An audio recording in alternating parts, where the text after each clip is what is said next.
I love zombies. When I was a wee lad, I played the World at Wars and the ever so scary Kino der Toten. Heck, I even got a mod menu working on my Xbox 360. In hindsight, though, I definitely gave my old Windows 8 computer a virus. Well, hackers, if you're watching this, I hope you enjoyed my data. Zombies as a whole has changed so much over the years.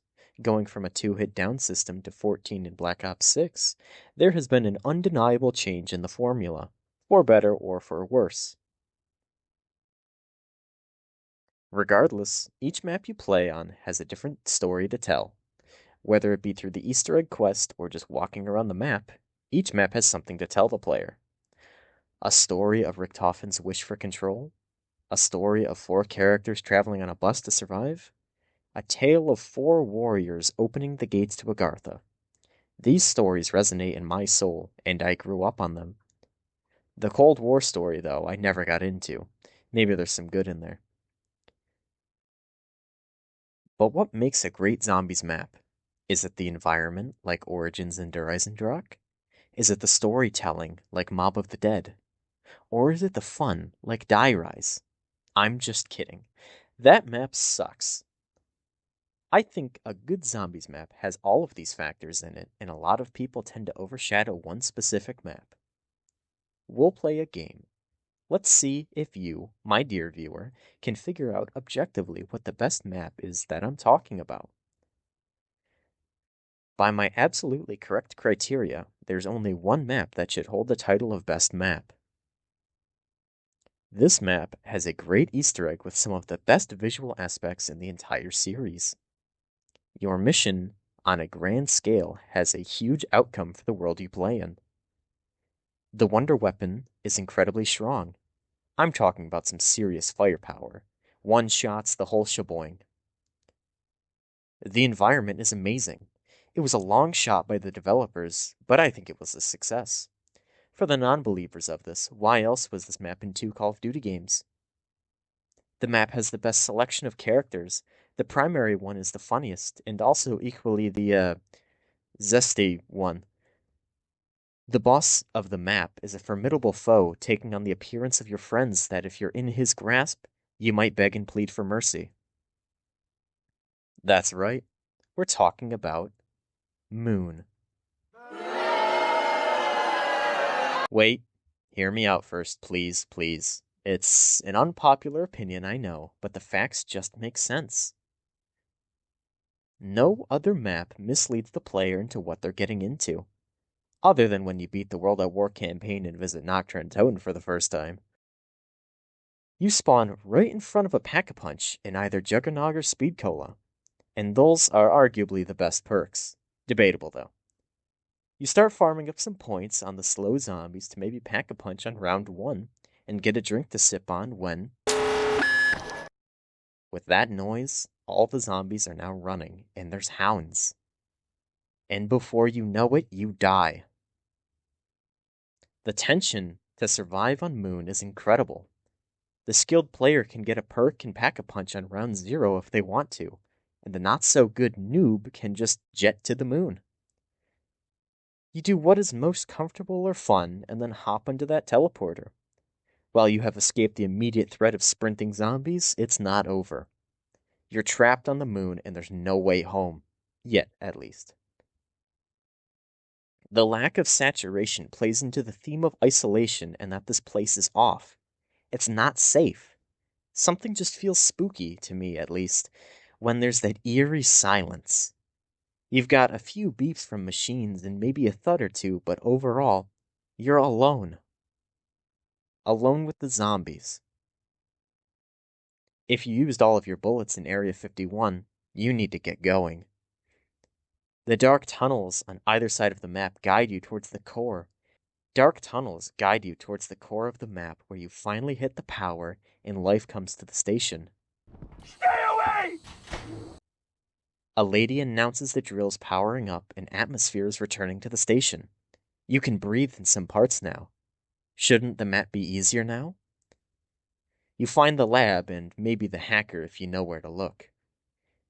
Also, the creepy crawlies are back from Kino.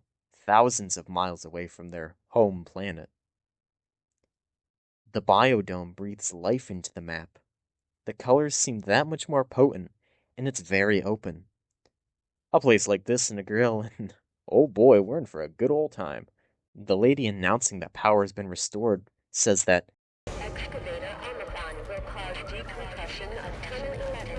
and I'm not from the Diddy party. I don't want to be drilled. Out the back door, we find the way back home. Finally, you've got the points to upgrade and grab your secondary Earth perk. We need to go back to the moon now.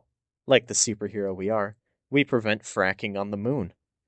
Handsome Jack knows a thing or two about that, if you get the reference. The Wonder Weapon is a genius piece of technology. The wave gun and its zap gun counterparts are the bread and butter of making this map fun. Once you pull this Excalibur from its stone, it's yours. The map exclusive wave gun is so much better than the other two wonders you can pull. Ray gun? It's not the worst, but it's not fun after being in every zombies game. The Mark II? Boring. The zap noises and looks make it feel like some alien weapon. This is probably one of, if not my favorite wonder weapons across all of Call of Duty Zombies.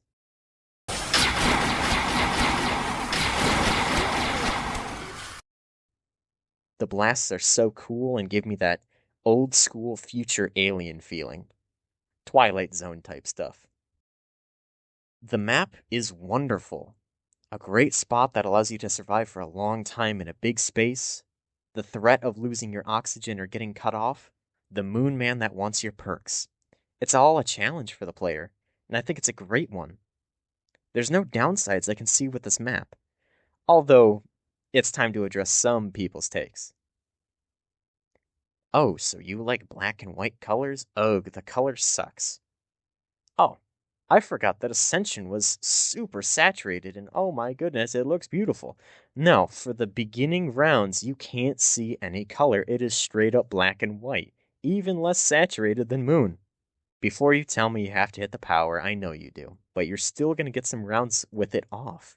Therefore, complaint rejected. The box luck required for the Easter egg is stupid. While I agree there should have been a way to get these tacticals easier, and maybe the wave gun, that doesn't mean the map isn't the GOAT. I didn't know that it was acceptable for Origins to have a bajillion dig spots if you wanted the ice staff. The Origins simps are crying, I know. I love the map too, but you can't critique that and ignore Origins dig spots. The doorway's open when you're too close and could get you downed. Just wait at the door then? Or bait the door open and kill any zombies. And even if you get jumped, the wave gun is so strong it doesn't even matter. High rounding is so easy on this map too. The hacker is the best ability in the game, actually probably in all of zombie games. You can hack perk machines to refund your choices, turn any drop into a max ammo, lock the pack-a-punch area, rebuild barriers, although that's not as important. There's so much you can do with it. I'll have to dive into the Easter egg itself, as there's a lot more to get into. But even if you don't do the Easter egg, it's an incredible map that should be on that pedestal, maybe even on top of it. The best map in Call of Duty Zombies is Moon. Anyway, if you agree or disagree with anything I've said in this video, leave a comment down below and let me know what you thought. And if you wouldn't mind, please consider subscribing, leaving a like, and sending this to your friends.